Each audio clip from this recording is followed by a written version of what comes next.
I will move on now about, the global financial conditions. US, we've been talking about US possibly cutting stimulus in November. How is the finance ministry and the central bank preparing for that? I remember you had, when you'd spoken some time back, you'd said that the taper tantrum is something that India is watching and it can put the other economies in a very fragile state, which it had done the last time. So this time, while they are making it clear that, there are going to be, first, it's going to be reduction of stimulus. How are you reading the situation and what does it mean for India? Taper tantrum put India in a very difficult position the last time around. Correct. And India was declared a fragile economy for having not managed the taper tantrum well for itself.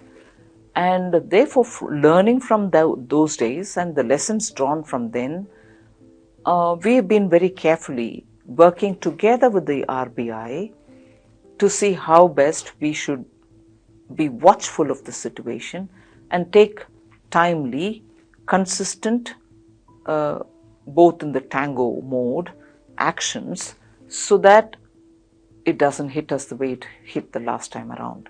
Ma'am, can you just elaborate? 2008-9 after the global financial crisis, the last time when tapering happened from the Fed, Indian government then took measures to, as if, avoid the after effects of the tapering from the Fed, and couldn't quite just handle it.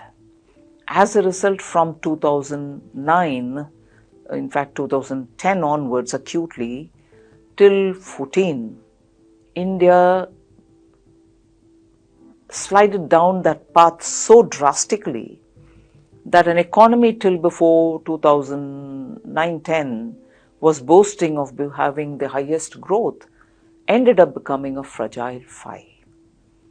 That's the period I'm referring to, and that is the period from where lessons have been learned, and therefore the tapering that may happen end of this year or early next year from the US's side is something which we are probably better equipped to handle this time. No, ma'am. What I was asking was, what measures are you taking this time? What will be different this time that we will ensure that? First of all, the big difference is that was a global financial crisis, which was only the financial sector crisis.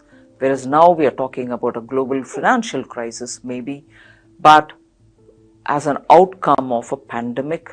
And at that time, few economies were severely affected and some others were probably less intensely affected. Now, every economy is badly affected.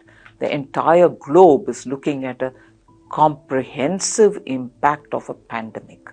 And the comprehensive impact is beyond the financial sector, and it has touched every aspect of the economies. Global trade has suffered very badly. Global health infrastructure, it's bursting in its seams. Global requirement of vaccination and the money required for producing vaccination, and also the fact that vaccination production is only centered in few areas and not available in most parts of the world. Decentralizing production of vaccines are all big ticket items for which money is required. Equally, when liquidity is awash, how are you going to handle liquidity? Because that liquidity remaining there can also be a trigger for greater inflation.